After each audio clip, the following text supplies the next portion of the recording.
কেমন আছেন সবাই? আজ এক্সপ্লেন করব মালায়ালাম ভাষায় মুক্তি পাওয়া মুভি ইমানুয়েল। মুভিটি আশা করি আপনাদের ভালো লাগবে। তো চলুন শুরু করা যাক। মুভির শুরুতেই দেখা যায় ইমানুয়েলকে, যেখানে ইমানুয়েল তার ছেলের সাথে বসে একটা নাটক প্লে করছিল। আর সেখানে ইমানুয়েল খুব সিরিয়াস একটা অ্যাক্ট করছিল, যেখানে ইমানুয়েল প্র্যাকটিস করছিল যে কিভাবে তার বস জোসেফের কাছ থেকে তার গত ৩ মাসের বেতন কিভাবে চাইবে। আসলে ইমানুয়েলের বস জোসেফ গত ৩ মাস ধরে তাকে বেতন দেয়নি, যার ফলে বেতন ছাড়া ইমানুয়েল এবং তার স্ত্রীর এই ৩ মাস অনেক ধকল পোহাতে হয়েছে। অন্যদিকে তার বসের কাছে কিছুতেই ইমানুয়েল বেতনের কথা বলতে পারছিল না, আর এই জন্য সে একটা প্ল্যান করে। ইমানুয়েল তার ছেলের সাথে বসে বসে প্র্যাকটিস করে যে কিভাবে জোসেফের সামনে যে কড়া মেজাজ দেখিয়ে সে তার বেতন চাইবে। তারা দুইজন যখন সেখানে নাটক প্র্যাকটিস করছিল, তখনই তার ওয়াইফ অ্যানি চলে আসে আর বলে, তুমি এখানে বসে আমাদের সামনে বসে অনেক কড়াভাবে কথা বলতে পারছো, কিন্তু যখনই তুমি তোমার বসের কাছে যাবে, জোসেফের কাছে বেতন চাইবে, ঠিক তখনই জোসেফ আবারও তার স্ত্রীর কথা বলে তোমাকে চুপ করিয়ে দেবে, ইমোশনাল করে দেবে। কিন্তু ইমানুয়েল বলে, তুমি টেনশন করো না, এবার আর আমি কোনোভাবেই থামবো না, আমি জোসেফের কাছ থেকে টাকা আদায় করেই ছাড়বো। এরপরে ইমানুয়েল চলে আসে অফিসে এবং সোজা তার বসের রুমে চলে যায়, যেখানে জোসেফ বসেছিল। ইমানুয়েল বাড়িতে যেটা প্র্যাকটিস করেছিল খুব কষ্টে, সেটা জোসেফের সামনে উপস্থাপন করে এবং কড়াভাবে তার ৩ মাসের বেতন চায়। অ্যানি যেমনটা অনুমান করেছিল, জোসেফ সেটাই করে। তার অসুস্থ স্ত্রীর কথা বলে যে এটা হয়েছিল তার সাথে, ওটা হয়েছিল, আর এই জন্য এখন তার কাছে আর কোনো টাকা নেই। কিন্তু ইমানুয়েল বলে সে এইসব কিছু শুনতে চায় না, তার ৩ মাসের বেতন চাই। জোসেফের কোনো কথাই ইমানুয়েল এবার আর শুনছিল না। তখনই জোসেফ তাকে ব্ল্যাকমেল করার জন্যই সেখানে ঘুমের ওষুধের বোতল খোঁজে, যেটা আগে থেকেই ইমানুয়েল সরিয়ে রেখেছিল। এবার ইমানুয়েল সেই ওষুধের বোতলটা তার হাতে নেয় আর বলে, এবার তুমি নয়, যদি তুমি আমার বেতন না দাও তাহলে এই ঘুমের ওষুধ খেয়ে আমি আত্মহত্যা করব। জোসেফ ভয় পেয়ে যায়, তাড়াতাড়ি ইমানুয়েলের কাছ থেকে ঘুমের ওষুধের বোতলটা কেড়ে নেয় আর বলে, দাঁড়াও, আমি তোমাকে টাকা দিচ্ছি।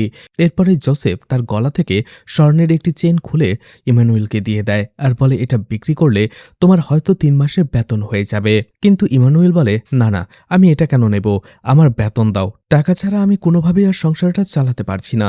জোসেফ বলে, ঠিক আছে, তুমি কালকে এসো, আগামীকাল আমি তোমার ৩ মাসের স্যালারি একসাথে দিয়ে দেব। ইমানুয়েল বলে, ঠিক আছে। ইমানুয়েল এরপরে বাসায় এসে তার ফ্যামিলিকে জানায় আগামীকাল সে একসাথে ৩ মাসের স্যালারি পাবে।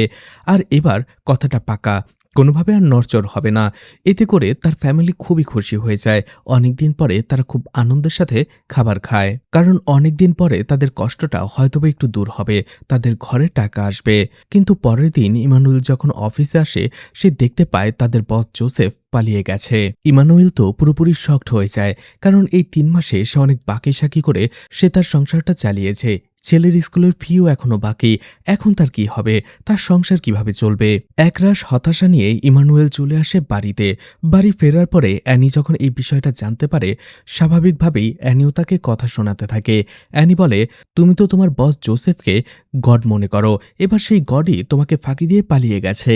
৩ মাসে কতগুলো টাকা ঋণ হয়ে গেছে, এখন সেই ঋণের টাকা দিব কি করে, আর এই সংসারই বা চলবে কি করে, ছেলের স্কুলের ফি বা দিব কি করে। কথাগুলো শোনার পরে ইমানুয়েল বুঝতে পারে অ্যানি ঠিকই বলছে, সে এখন কি বা করবে।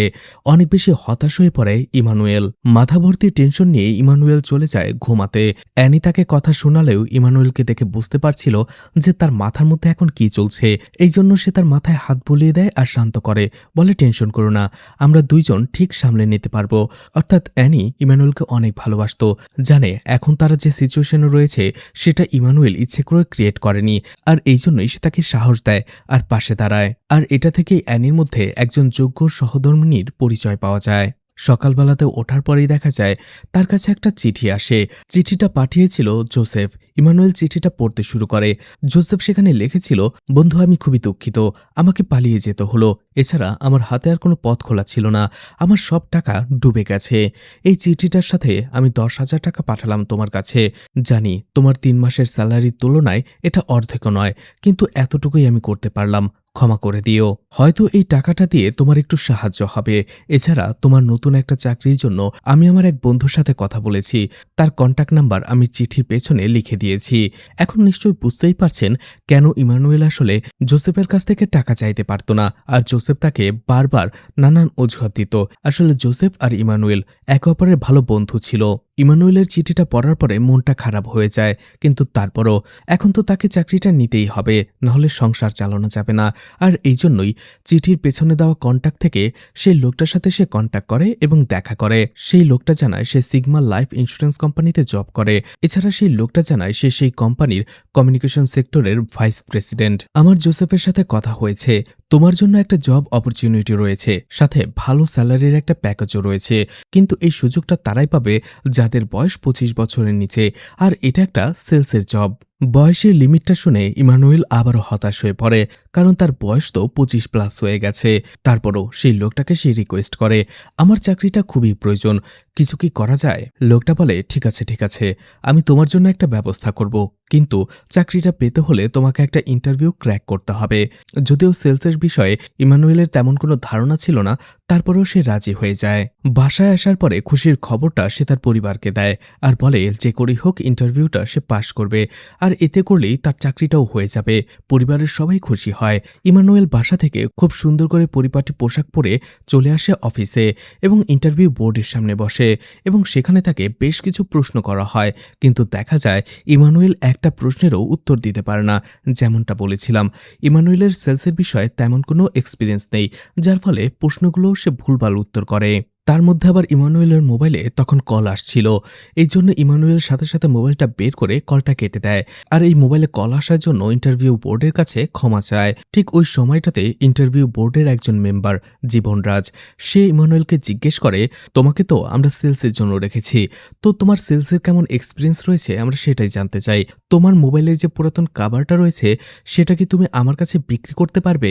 ইমানুয়েল বলে, আমার স্ত্রী এই মোবাইলের কাভারটা আমার জন্য 60 টাকা দিয়ে কিনেছে, আমি সেটা কয়েক মাস ব্যবহার করেছি। আপনি কি এই কাভারটা আমার কাছ থেকে 100 টাকা দিয়ে কিনবেন? কারণ এই কাভারটা খুব লাকি, আর আমি নিশ্চিত এই কাভারটা আপনি নিশ্চিত 200 টাকায় বিক্রি করে পুরোপুরি ডাবল প্রফিট করতে পারবেন, সেটার গ্যারান্টি আমি দিচ্ছি।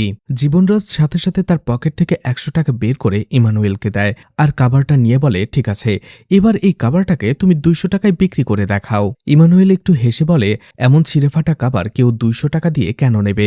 আমি তো এইসব কথা বলেছিলাম শুধুমাত্র সেলসের জন্য, ভালো হয় এই কাভারটা আপনি আপনার কাছেই রেখে দিন। এই কথা শোনার পরে বাকি ইন্টারভিউ বোর্ডের মেম্বাররা খুশি হয়ে যায়, কারণ এটাই হচ্ছে সেলসের টেকনিক, আর যেটা ইমানুয়েলের মধ্যে ছিল। ইন্টারভিউ বোর্ডের মেম্বাররা ইমানুয়েলের এই টেকনিক দেখে হাসতে শুরু করে জীবনরাজের উপরে, কারণ ইমানুয়েল খুব চালাকির সাথে তার কাছে এই ছিঁড়েফাটা কাভারটা 100 টাকায় বিক্রি করে দিয়েছিল। সবাই সেখানে খুশি ছিল, কিন্তু জীবনরাজ এতে একটু লজ্জা পেয়ে গিয়েছিল। এদিকে ইন্টারভিউ বোর্ডের বাকি মেম্বাররা কনফার্ম করে দেয় যে ইমানুয়েলের এই চাকরিটা হবে। এতে ইমানুয়েল যে কতটা খুশি হয় সেটা বোঝা যায় তাকে দেখে। যখন সে সেই রুম থেকে বের হয়ে লিফট দিয়ে নিচে নামতে যাচ্ছিল, লিফটে সে একাই ছিল। লিফটের দরজা বন্ধ হওয়ার সাথে সাথে সে নাচতে শুরু করেছিল খুশিতে, কিন্তু বাইরে থেকে আরও একজন বাটন চেপে দেওয়ায় লিফটের দরজাটা আবারও খুলে যায়, আর তখনই ইমানুয়েল লজ্জায় পড়ে যায়, কারণ সেখানে বসে থাকা আরও ক্যান্ডিডেটরা ইমানুয়েলকে এভাবে নাচতে দেখে ফেলেছিল। বাসায় এসেই খুশির খবরটা তার পরিবারকে দেয়, এতে করে তারাও অনেক বেশি খুশি হয়ে পড়ে, কারণ অবশেষে তাদের পরিবারের অর্থনৈতিক সমস্যাটা কিছুটা হলেও মিটবে। আর তারা পুরো পরিবার মিলে এই খুশির মুহূর্তটাকেও সেলিব্রেট করে, কারণ কয়েক মাস যাবৎ তাদের রাতের ঘুম হারাম হয়ে গিয়েছিল, শুধু এই দেনা পাওনার টাকা কিভাবে পরিশোধ করবে আর বেতন কবে পাবে। এখন যেহেতু বড় একটা কোম্পানিতে সে চাকরি পেয়েছে, নিশ্চয়ই বেতন নেওয়ার কোনো গন্ডগোল হবে না, আর তাদের সংসারটাও ঠিকমতো চলে যাবে। আসলে মধ্যবিত্ত এবং দরিদ্র পরিবারগুলোর কাছে সংসারটাকে ঠিকভাবে চালানোটা যুদ্ধের থেকে কম কিছু নয়, আর সেটাই ইমানুয়েল এবং তার পরিবারকে দেখে বোঝা যাচ্ছিল। ইমানুয়েল প্রথম দিনের মতো অফিসে আসে, আসার পরে সে দেখতে পায় সেই অফিসের আরও একজন এমপ্লয়ি ভেঙ্কটেশকে নিয়ে সবাই সেলিব্রেট করছে। আসলে ভেঙ্কটেশ এই মাসের এমপ্লয়ি অব দ্য মান্থ হয়েছে, অর্থাৎ সে সব থেকে বেশি সেলস করেছে। ইমানুয়েলের ইচ্ছা সেও একদিন এমপ্লয়ি অব দ্য মান্থ হবে। অন্য একজন স্টাফকে সে জিজ্ঞেস করে ম্যানেজারের রুম কোনটা, সে সেখানে চলে আসে, আর দেখা যায় জীবনরাজই ছিল সেই কোম্পানির ম্যানেজার এবং ইমানুয়েলের বস। জীবনরাজ দেখা যাচ্ছিল তখনই তার রুমে দুইজন এমপ্লয়িকে ডাকে এবং তাদেরকে ঝাড়ি দিতে থাকে, প্রচণ্ড রাগ দেখাতে থাকে, কেননা এই মাসে তারা তাদের সেলসের টার্গেট পূরণ করতে পারেনি। জীবনরাজ যখন তাদের প্রচণ্ড বকাঝকা করছিল, তখনই একজন এমপ্লয়ি বলে, আসলে আমার বাবা খুবই অসুস্থ ছিল, আর এই জন্যই এই মাসের সেলসের টার্গেটটা আমি পূরণ করতে পারিনি। তখন জীবন বলে, আজকে আমার মেয়ের বার্থডে, কিন্তু তারপরও তার বার্থডের অনুষ্ঠান রেখে আমি অফিসে চলে এসেছি, কারণ কাজটা আমার জন্য সবথেকে বেশি ইম্পর্টেন্ট। এমনকি আমি আমার মেয়েকে উইশ পর্যন্ত করিনি। আর আমার মেয়েরও এটা নিয়ে কোনো কমপ্লেন নেই, কারণ সে জানে তার বাবার জন্য সবথেকে ইম্পর্টেন্ট হচ্ছে তার কাজ। আর এটা নিয়ে আমার মেয়ে গর্ব করে। ঠিক ওই সময়টাতে জীবনের মেয়ে তাকে কল করে। জীবন কল রিসিভ করার পরে তার মেয়েকে উইশ করে, কিন্তু দেখা যায় তার মেয়ে রাগ করেছিল এবং তার বাবাকে বকাঝকা করে যে হ্যাঁ, তুমি তো ভুলেই গিয়েছিলে, এখন মনে পড়লো উইশ করার জন্য। এই সেই আরও কথা শুনে সেখানে থাকা বাকি দুইজন হাসতে শুরু করে। তারা বুঝতে পারে যে তাদের বস জীবন তাদেরকে এই কথা শোনানোর জন্য শুধুমাত্র ঢপ মেরেছে। অন্যদিকে জীবন যখন ধরা পড়ে যায় তখন সাথে সাথে সেই দুইজনকে সেখান থেকে চলে যেতে বলে। আর ঠিক ওই সময়টাতে রুমে চলে আসে ইমানুয়েল। ইমানুয়েল সেখানে তার অ্যাপয়েন্টমেন্ট লেটার দেয় আর বলে, স্যার আমি ইমানুয়েল, আমাকে কি চিনতে পেরেছেন? মনে আছে আমার কথা? জীবন সাথে সাথে ইমানুয়েলকে দেখে চিনে ফেলে আর বলে, তোমাকে আমি কি করে ভুলে যাব? সেই দিন বোর্ড মেম্বারদের কাছে আমাকে তুমি হাসির পাত্র বানিয়ে ফেলেছিলে। ইমানুয়েল বলে, স্যার আমি তো শুধুমাত্র আমার জবটা করছিলাম, যেটা আপনি আমাকে দিয়েছিলেন। জীবন বলে, হ্যাঁ বুঝেছি, কথা ঘোরাতে হবে না, আমার তোমার উপরে চোখ থাকবে, তাই তুমি সাবধানে থাকো। ইমানুয়েল বুঝতে পারে প্রথম দিন থেকে সে তার বসের চক্ষুশূল হয়ে গেছে। এরপরে ইমানুয়েল চলে আসে তার ডেস্কে। তখনই সেখানে চলে আসে ভেঙ্কটেশ তার সাথে কথা বলার জন্য, পরিচিত হওয়ার জন্য। ভেঙ্কটেশ ইমানুয়েল একে অপরের সাথে পরিচিত হয়।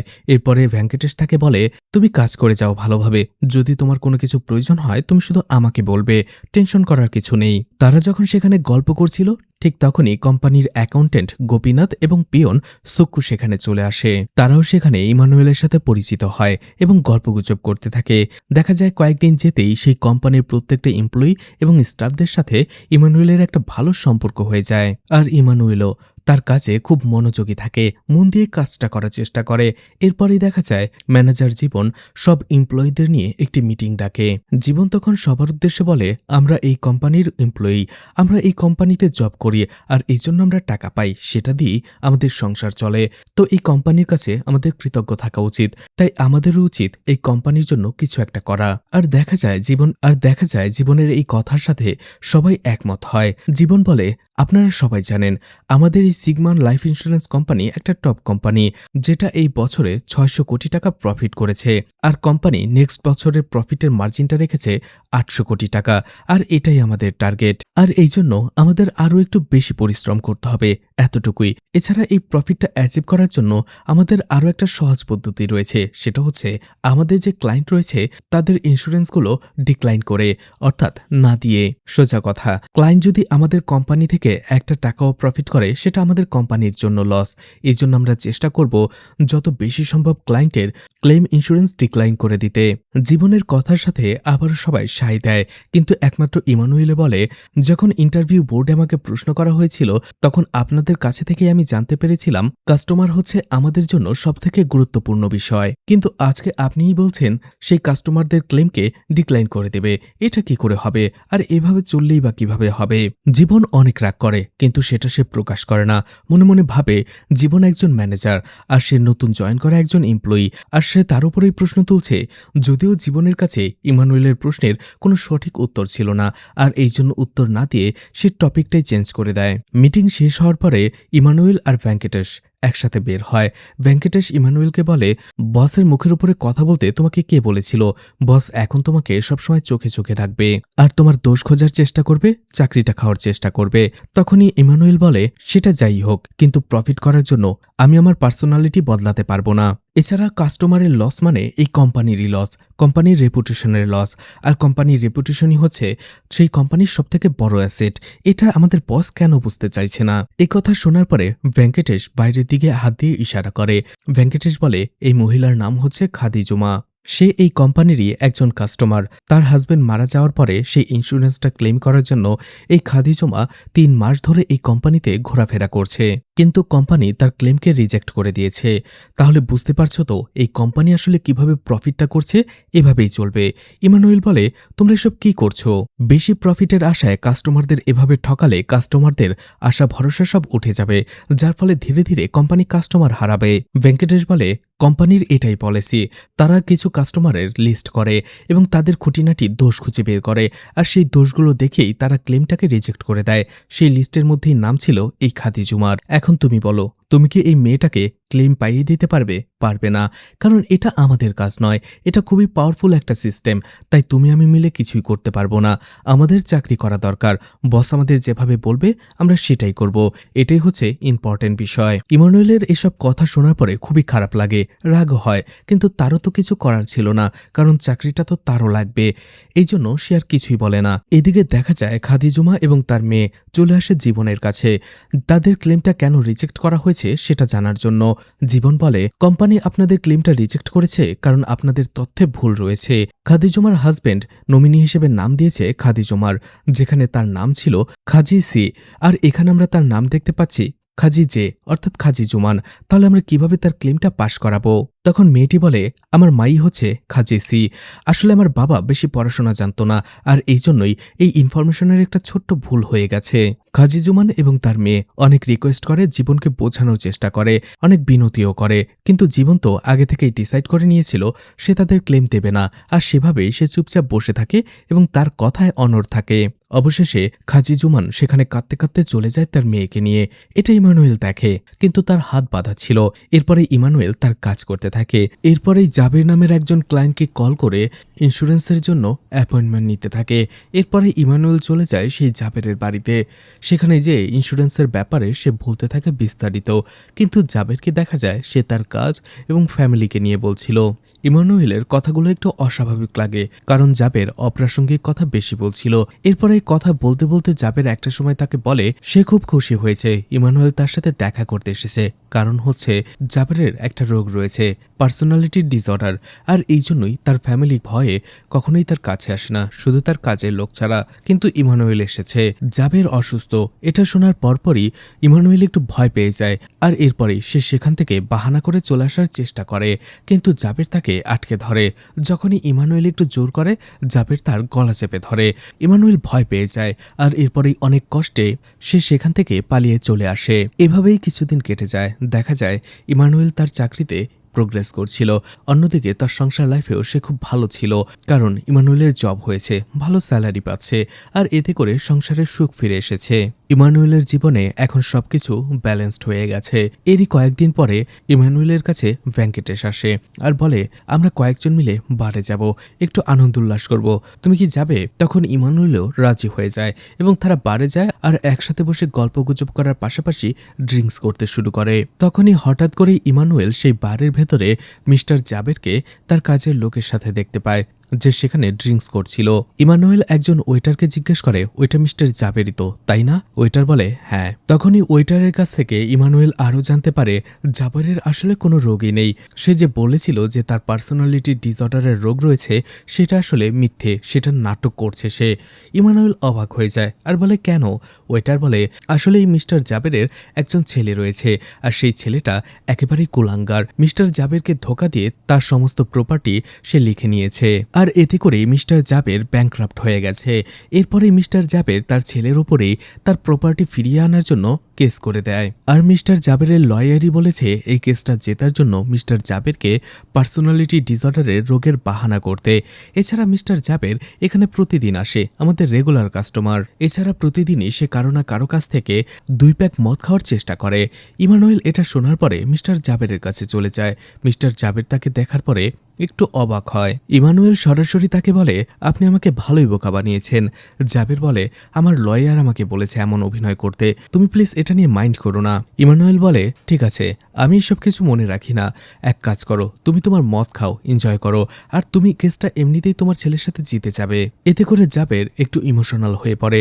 এরপরে তারা দুজনে সেখানে বসে আরো বেশ কিছুক্ষণ গল্প করে আর ড্রিঙ্কস করে একসাথে। এরপরে অনেক রাতে ইমানুয়েল বাড়ি ফিরে। রাতের বেলায় বাসায় আসার পরে ইমানুয়েল তার স্ত্রী অ্যানিকে একটা খুশির খবর দেয়। আসলে তারই একজন কাস্টমার তাকে প্রমিস করেছে সে অনেক বড় একটা ইন্স্যুরেন্স করাবে, আর এটা যদি সে করতে পারে তাহলে ইমানুয়েলের এই মাসের পুরো টার্গেট ফিল আপ হয়ে যাবে, আর এটা হলে এই মাসের এমপ্লয়ি অব দ্য মান্থ ইমানুল হয়ে যাবে। আর এটা ইমানুয়েল এবং তার ছোট্ট ছেলের স্বপ্ন ছিল। সবাই অনেক খুশি হয়ে যায়। পরের দিন সকালবেলাতে ফুরফুরে মেজাজ নিয়ে ইমানুয়েল অফিসে যেতে থাকে, কিন্তু দেখা যায় তার ভাগ্য খারাপ ছিল। হঠাৎ করে তার স্কুটি ছোট একটা অ্যাক্সিডেন্ট হয়ে যায়। ইমানুয়েল চোট পেয়ে বেহুশ হয়ে যায়। সাথে সাথে তাকে হসপিটালে অ্যাডমিট করা হয়। ইমানুয়েলের যখনই জ্ঞান ফেরে সে নিজেকে হসপিটালে আবিষ্কার করে। তার কি হয়েছে সেটা বাদ দিয়ে তার মনে পড়ে সেই কাস্টমারের কথা, যে তার কাছে প্রিমিয়াম ইন্স্যুরেন্স করার জন্য প্রমিস করেছিল। সাথে সাথে সে কল করে তার অফিসের একমাত্র কাছের বন্ধু ভেঙ্কটেশকে আর বলে, আমার ছোট্ট একটা অ্যাক্সিডেন্ট হয়ে গেছে, আজকে তো আমি আর অফিসে আসতে পারবো না, কিন্তু আমার একজন কাস্টমার আসার কথা, যে আমাকে বলেছিল সে প্রিমিয়াম ইন্স্যুরেন্স নেবে। সে আসলে আমার কোডে তার নামটা একটু বুক করে দিও। ভেঙ্কটেশ বলে, তুমি একেবারেই টেনশন করো না, আমি সব কাজ করে রাখবো। পরের দিন যখন ইমানুয়েল সকাল সকাল অফিসে চলে আসে, সে দেখতে পায় সবাই মিলে ভেঙ্কটেশকে এমপ্লয়ি অব দ্য মান্থের জন্য উইশ করছে, সেলিব্রেট করছে। তখনই ইমানুয়েলের আর বুঝতে বাকি থাকে না তার কাছের বন্ধু ভেঙ্কটেশ তাকে ধোঁকা দিয়েছে। জীবনে আসলে আমরা সবসময় কাছের মানুষদের থেকেই ধোঁকা খাই, আর তাদেরই হয়তোবা আমরা কোনো না কোনোভাবে সব থেকে বেশি বিশ্বাস করি। ইমানুয়েলের ক্ষেত্রেও সেটাই হয়। ইমানুয়েলের মনটা একেবারেই ভেঙে যায়। এরপরে ভেঙ্কটেশ নির্লজ্জের মতো ইমানুয়েলের সামনে আসে। এরপরে হাসি দিয়ে বলে, ধন্যবাদ বন্ধু, এটা আমার লাইফের সব থেকে হাইস্ট ক্লোজিং। আমি সন্ধ্যায় এই উপলক্ষে একটা পার্টি রেখেছি, তুমি চলে এসো। আসলেই যারা ধোঁকা দেয় বা বেইমানি করে তাদের আসলে চক্ষু লজ্জা বলতে কিছুই থাকে না। আর ভেঙ্কটেশকে দেখে সেটারই প্রমাণ পাওয়া যায়। ইমানুয়েলের বেশি খারাপ লাগছিল তার ছেলের জন্য, কারণ তারও ইচ্ছা ছিল তার বাবা এমপ্লয়ি অব দ্য মান্থ হবে। এরপরে অফিস থেকে সবাই চলে যাবার পরে এমপ্লয়ি অব দ্য মান্থের ক্রাউনটা ইমানুয়েল নিজেই পরে নেয়, আর সেখানে একজনকে দিয়ে নিজের ছবি তুলিয়ে নেয়। আর সেই ছবিটাই সে তার ছেলেকে দেয়, যাতে করে ছোট্ট বাচ্চাটার মনটা অন্তত না ভেঙে যায়। আর এতে অ্যানিও অনেক খুশি হয়ে যায়। অ্যানি বলে, আমার অনেক দিনের স্বপ্ন, আমাদের ছোট্ট একটা বাড়ি হবে, নিজের বাড়ি। ইমানুয়েল তাকে কথা দেয় অ্যানি সেই স্বপ্নটা সে পূরণ করবে। এর কয়েকদিন পরেই দেখা যায় তারা একটা ছোট্ট বাড়ি দেখার জন্য যায়। ঘরের মালিক যখন সেখানে চলে আসে ঘরটা কেনার জন্য, ইমানুয়েল বুকিং হিসেবে একটা চেক দেয়। আর এটা দেখার পরে অ্যানি এবং তার ছেলে অনেক বেশি খুশি হয়ে যায়। তাদের স্বপ্ন পূরণের এক ধাপ তারা এগিয়ে গেল। তারা ঘরটা ঘুরে দেখে, এতে তারা সবাই খুশি ছিল, বিশেষ করে অ্যানি। অ্যানির সারা জীবনের স্বপ্ন ছিল সে তার নিজের বাড়িতে তার পরিবারকে নিয়ে থাকবে। অন্যদিকে অ্যানির ছেলেও সাথে সাথে সেই ঘরের একটা ছবি এঁকে ইমানুয়েলকে দেয়। পরের দিন অফিসে আসার পরপরই জীবন তাকে ডাকে। সেখানে আরও একজন এমপ্লয়ি ছিল। জীবন টনি আর ইমানুয়েলকে বলে, গত 6 মাস ধরে আপনাদের দুজনের পারফরমেন্সে কোনো উন্নতি নেই, কোনো গ্রো নেই, আর এই জন্যই কোম্পানি আর আপনাদের রাখতে চাইছে না। কিন্তু আপনাদের এখনই আমরা চাকরি থেকে বরখাস্ত করছি না, আপনাদের একটা সুযোগ দেওয়া হলো, কিন্তু কোম্পানি আপনাদের টার্গেটটা বাড়িয়ে দিয়েছে 5 লাখ থেকে 50 লাখ। এটা শোনার পরে ইমানুয়েল আর টনি দুজনেই অবাক হয়ে যায়।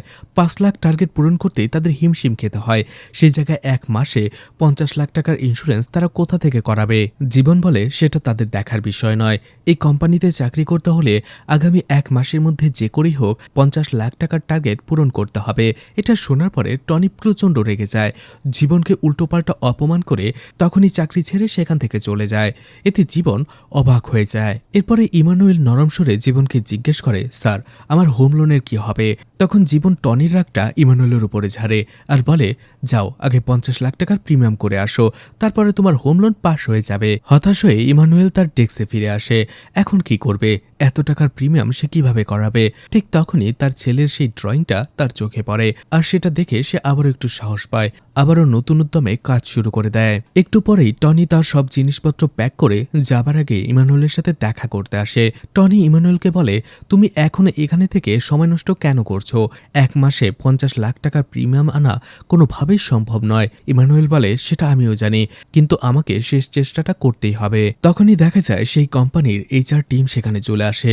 এটা দেখে ইমানুয়েল জিজ্ঞেস করে, এরা কারা? টনি বলে, এরা HR টিম। এরা তো তখনই আসে যখনই এই কোম্পানি থেকে কোনো এমপ্লয়িকে সাথে সাথে ছাঁটাই করা হয়, কিন্তু কাকে যে তারা ছাঁটাই করবে সেটা কেউ জানে না। আর এরপরেই দেখা যায় সেই HR টিম অ্যাকাউন্টেন্ট গোপীনাথকে ভেতরে ডেকে নেয়। সেই টিম গোপীনাথকে বলে, চেক উইলিয়ামও আপনার মতো একটা কোম্পানির অ্যাকাউন্টেন্ট ছিল, কিন্তু জব ছাড়ার পরে সে বিজনেস শুরু করে, সেটা দিয়ে এখন সে রাতারাতি কোটিপতি হয়ে গেছে। আপনার কাছেও ঠিক এমন একটা সুযোগ রয়েছে। কিন্তু গোপীনাথ তাদের কথাটা বুঝতে পারে না। তখনই জিজ্ঞেস করা হয়, আর এইচআর টিম বলে আপনাকে এই কোম্পানি থেকে ছাঁটাই করা হলো।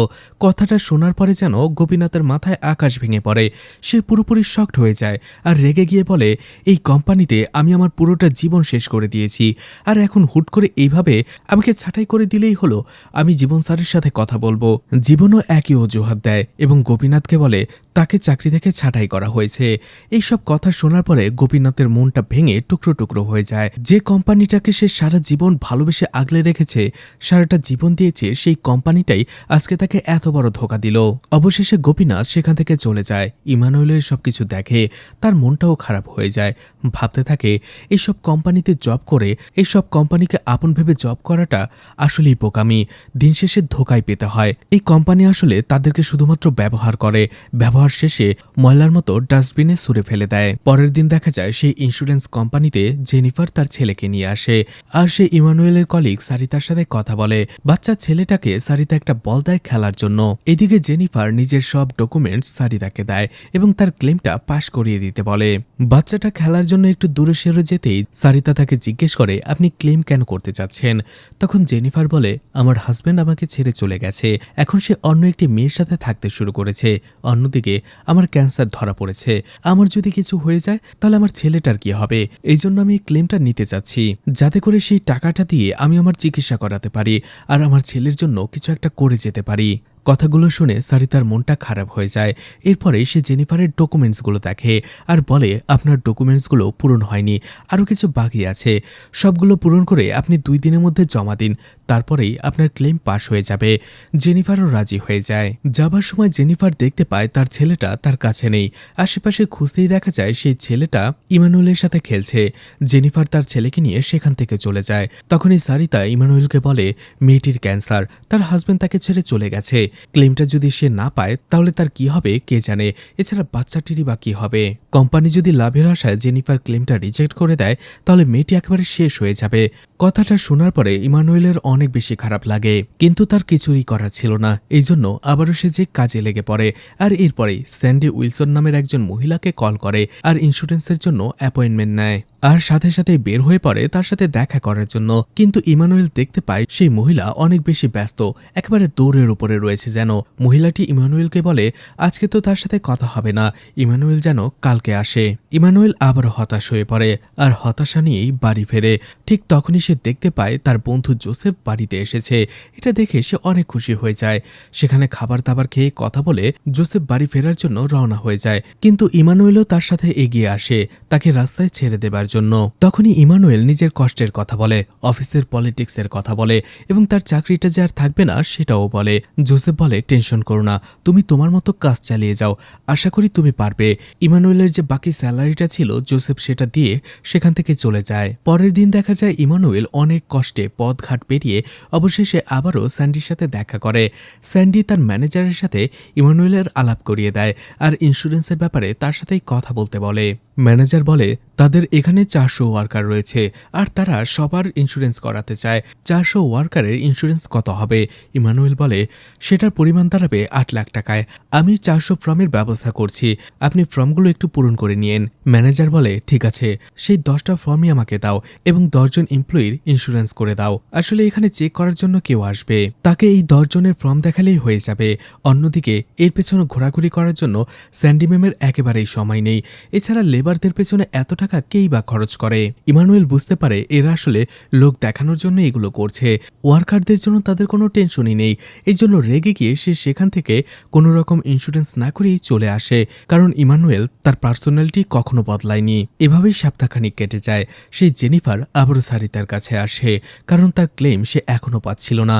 সারিতা জেনিফারকে দেখার পরে অবাক হয়ে যায়, কারণ ক্যান্সার এবং কেমোথেরাপির প্রভাব জেনিফারের শরীরে স্পষ্ট ফুটে উঠেছিল। জেনিফার বলে, আমার ক্লেমটা এখনো পাশ হলো না কেন? সারিতা বলে, আপনার ক্লেমটা প্রসেসিংয়ে রয়েছে, শীঘ্রই আপনি পেয়ে যাবেন। জেনিফার সেখান থেকে চলে যায়। এরপরে ইমানুয়েল আসে সারিতার কাছে। সারিতা বলে, যেটা সন্দেহ করেছিলাম সেটাই, কোম্পানি জেনিফার ক্লেমটাকে রিজেক্ট করে দিয়েছে। কিন্তু জেনিফার এই অবস্থা দেখার পরে আমি সত্যিটা বলার সাহস হারিয়ে ফেলেছি। এই জন্য আমি তাকে বারবার বাধ্য হয়ে বলছি যে তার ক্লেমটা প্রসেসিংয়ে রয়েছে, সে পেয়ে যাবে।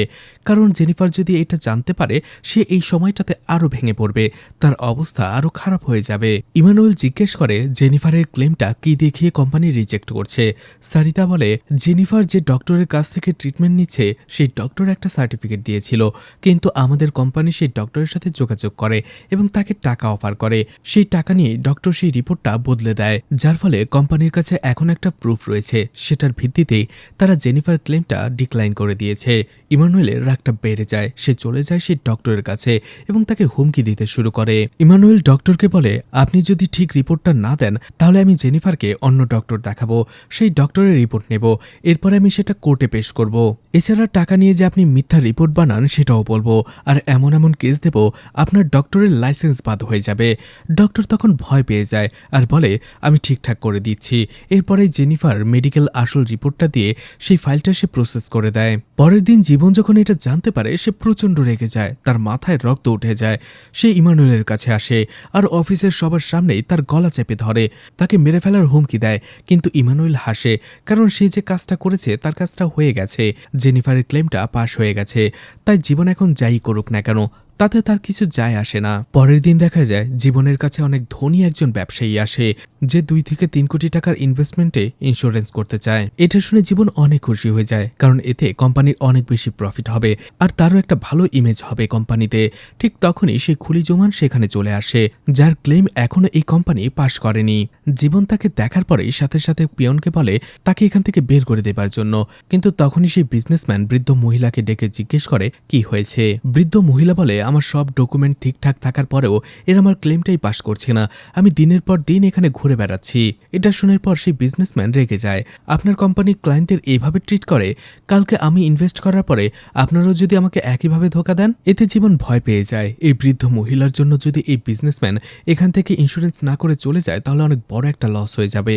আর এই জন্য সেই বৃদ্ধ মহিলার ক্লেমের টাকাটা সাথে সাথে চেকে লিখে দেয়। বৃদ্ধ মহিলা অনেক খুশি হয়ে যায়, সেখান থেকে চলে আসে। অন্যদিকে সেই বিজনেসম্যান বলে 2 দিন পরে সে সব ডকুমেন্ট নিয়ে আবার চলে আসবে এবং পুরো ইন্স্যুরেন্সটা করিয়ে যাবে। এরপরেই দেখা যায় সেই বিজনেসম্যান যখনই লিফটে চলে আসে সেখানে ইমানুয়েল এবং বৃদ্ধ মহিলাও ছিল। বৃদ্ধ মহিলা দুজনকেই কৃতজ্ঞতা জানায়, আর তখনই আমরা জানতে পারি এই পুরো খেলাটা আসলে ইমানুয়েলের ছিল, আর এই লোকটা কোনো বড় বিজনেসম্যান নয়, এটা একটা নাটক ছিল, যাতে জীবন বাধ্য হয়ে এই বৃদ্ধ মহিলার ক্লেমটাকে পাশ করিয়ে দেয়। খুশিতে বৃদ্ধ মহিলা কেঁদে ফেলে আর ইমানুয়েলকে ধন্যবাদ জানায়, দোয়া করে তার জন্য। এদিকে ইমানুয়েল ক্যালেন্ডারে দেখতে পায় এই অফিসে আজকেই তার শেষ দিন, কারণ আজকে মাসেরও শেষ দিন ছিল। তখনই মিস্টার জাবের কল করে ইমানুয়েলকে এবং তার অফিসে যে দেখা করতে বলে। হতাশায় ছিল ইমানুয়েল, তারপরেও যে দেখা করে। জাবের বলে সে কেসটা হেরে গেছে, কোর্ট তার ছেলের পক্ষে রায় দিয়েছে। ইমানুয়েল বলে, টেনশন করবেন না, আপনার ছেলেই তো, আর ছেলের পক্ষেই তো প্রপার্টি গেছে, অন্য কারো কাছে তো আর যায়নি। জাবের বলে, হ্যাঁ ঠিকই বলেছ, মেনে নিতে হবে। আচ্ছা, তুমি তো আমাকে একটা পেনশন স্কিমের ব্যাপারে বলেছিলে, আমি সেখানে ইনভেস্ট করতে চাই, এই নাও 50 লাখ টাকার চেক। কথাটা শোনার পরে পুরোপুরি থমকে যায় ইমানুয়েল। সে এতটা খুশি হয় যে রিয়াকশন করার মতোই অবস্থা থাকে না, কারণ এই ইন্স্যুরেন্সটা করাতে পারলে তার চাকরিটা বেঁচে যাবে, তার হোম লোনটা পাস হয়ে যাবে, তার পরিবারকে নিয়ে সে আবারও সুখে থাকতে পারবে। চেকটা নিয়ে ইমানুয়েল অফিসে ফিরে আসে। এরপরেই জীবন ইমানুয়েলকে তার ক্যাবিনে ডাকে আর বলে, আমাদের জন্য কাস্টমার সবকিছু নয়, আমাদের কোম্পানির জন্য প্রফিটটাই হচ্ছে সবকিছু। আর এই কোম্পানিকে প্রফিট এনে দেওয়ার জন্য আমি আমার সবকিছু লাগিয়ে দিয়েছি, জীবন দিয়ে চেষ্টা করেছি। এতে করে আমার আন্ডারে যারা জব করে, যারা গাধার খাটুনি খাটে, আমি তাদের কখনো বোঝার চেষ্টা করিনি, তাদের সাথে মিশতে চাইনি, কিন্তু আজকে আমি তোমার সিচুয়েশনটা বুঝতে পারছি। আর ঠিক তখনই সেই এইচআর টিম আবারও সেখানে চলে আসে। জীবন তাদের দেখার পরে বলে, এবার আমার পালা। এটা শুনে ইমানুয়েল অবাক হয়ে যায়। জীবন বলে, আসলে কোম্পানি আমাকেও কিছু টার্গেট টার্গেট দিয়েছিল আর আমি সেটা পূরণ করতে পারিনি। আমার শেষ ভরসা ছিল সেই বিজনেসম্যান, কিন্তু সে আমার কলটাই এখন রিসিভ করছে না, যার ফলে আমি পুরোপুরি ব্যর্থ হয়ে গেছি। আজকেই আমাকে এখান থেকে বের করে দেবে এরা। ইমানুয়েলের মনটা অনেক খারাপ হয়ে যায়, তার জন্য জীবনের আজকে এই অবস্থা। এই জন্য সে সত্যিটা বলে দেয় যে সেই বিজনেসম্যানের বিষয়টা শুধুমাত্র একটা নাটক ছিল। সেই বৃদ্ধ মহিলার ক্লেম পাশ করানোর জন্যই সেই লোকটাকে ইমানুয়েলই এখানে পাঠিয়েছিল। সবকিছু শোনার পরে জীবন পুরোপুরি শকড হয়ে যায়। তখনই ইমানুয়েল তার পকেট থেকে মিস্টার জাবেরের সেই 50 লাখ টাকার চেকটা বের করে দেয় আর বলে, এই প্রিমিয়াম ইন্স্যুরেন্সটা এখন আমি আমার কোড বুকে রেজিস্টার করাইনি, আপনি আপনার কোড দিয়ে রেজিস্টার করিয়ে নিন। আমার মনে হয় আপনার সিচুয়েশনটা কিছুটা হলেও ভালো হয়ে যাবে। জীবন এটা দেখে খুশি তো হয়, সাথে অবাক হয়, কারণ ইমানুয়েল সেই সত্যিটা না বললেও পারত। এমনকি এই চেকটা নিজের নামের সাথে সাথেই রেজিস্টার করাতে পারত। জীবন তাকে জিজ্ঞেস করে, তোমার চাকরির কি হবে, তোমার টার্গেটের কি হবে? ইমানুয়েল বলে, আমার চাকরি গেলে যাবে, আমি অন্য কোনো একটা কাজ খুঁজে নেব, কিন্তু আপনি যে পজিশনে রয়েছেন, আপনার জবটা থাকলে আপনি অনেক দুস্থ মানুষদের সাহায্য করতে পারবেন, যাদের সাহায্য দরকার, যাদের ক্লেমটা সত্যি সত্যি দরকার, আপনি তাদের ক্লেম পাশ করিয়ে দিতে পারবেন। সেই ক্ষমতা আমার হাতে নেই। যেহেতু ক্ষমতা আপনার কাছে আছে, তাই আমি আপনাকে রিকোয়েস্ট করব, শুধুমাত্র কোম্পানির প্রফিটের জন্য কোনোভাবেই কাস্টমারদের এভাবে ঠকাবেন না, তাদের জীবন নিয়ে খেলবেন না। কথাগুলো জীবনের মন ছুঁয়ে যায়। এরপরে ইমানুয়েল সেখান থেকে চলে আসে। এদিকে জীবন পুরোপুরি ইমোশনাল হয়ে পড়ে, নিজের ভুলটা বুঝতে পারে, আর এরপরেই বাইরে বের হয়ে আসে আর ইমানুয়েলকে বলে, ইউ আর মাই হিরো। কথাটা শুনে ইমানুয়েলের খুশি হয়। মুভির একেবারে শেষে দেখানো হয় ইমানুয়েল অ্যানিকে বলছিল, আমি সেই কোম্পানি থেকে চাকরিটা ছেড়ে দিয়েছি। তখনই তার ছেলে সেখানে চলে আসে আর বলে, বাবা, তাহলে কি আমাদের নতুন ঘর কেনা হবে না? ইমানুয়েল শুধু তাকিয়ে থাকে, কারণ তার কাছে কোনো উত্তর ছিল না। সে শুধু দুইজনকে দুই হাত দিয়ে বুকে জড়িয়ে নেয় আর নতুন আশায় স্বপ্ন বাঁধে। অন্যদিকে জীবন তার ভুল বুঝতে পেরে সব কাস্টমারের ক্লেমগুলো পাশ করিয়ে দিচ্ছিল। তো এই ছিল ইমানুয়েলের গল্প। একটা মানুষ যার কাছে সততা আর মানুষের প্রতি ভালোবাসাই ছিল শেষ কথা। আজকের এই স্বার্থপর আর ইঁদুর দৌড়ের কর্পোরেট দুনিয়ায় দাঁড়িয়ে ইমানুয়েল আমাদের মনে করিয়ে দেয়, দিন শেষে সব হারিয়েও যদি নিজের ভেতরের ভালো মানুষটাকে বাঁচিয়ে রাখা যায়, সেটাই আসল জয়। হয়তো সে হেরে গেছে, কিন্তু তার ওই সহজ সরল সততার শক্তিটাই তাকে সবার চেয়ে আলাদা করে তুলেছিল, জীবনের হিরো বানিয়ে তুলেছিল। তো এই মুভিটা আপনাদের কাছে কেমন লেগেছে কমেন্ট করে জানাতে পারেন। আর মুভিটা ভালো লাগলে লাইক কমেন্ট শেয়ার করে পাশে থাকতে পারেন। তো আজকের মতো বিদায় নিচ্ছি। আবারও দেখা হবে নতুন কোনো মুভি বা ওয়েব সিরিজ নিয়ে। ততক্ষণ পর্যন্ত ভালো আর সুস্থ থাকবেন সবাই। আজকের মতো বিদায় নিচ্ছি। আল্লাহ হাফেজ।